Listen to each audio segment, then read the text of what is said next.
মাছ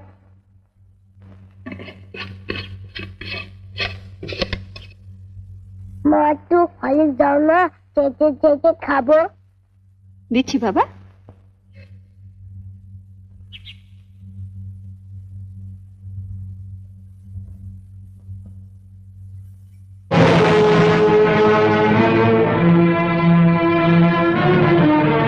লুকিয়ে লুকিয়ে ছেলেকে হরলিক্স খাওয়ানো হচ্ছে, আর যেই না সংসারে একটু বেশি টাকা দিতে বলি অমনি মুখ শুকনো করে বলা হয় কোথায় পাবো।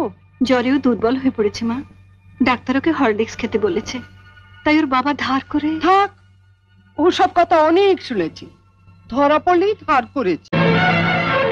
শোনো বড় বউ, আমি আগেও বলেছি আবারও বলছি, যার স্বামী যেমন রোজগার করবে তার ঘরে তেমনি খাওয়া দাওয়া হবে।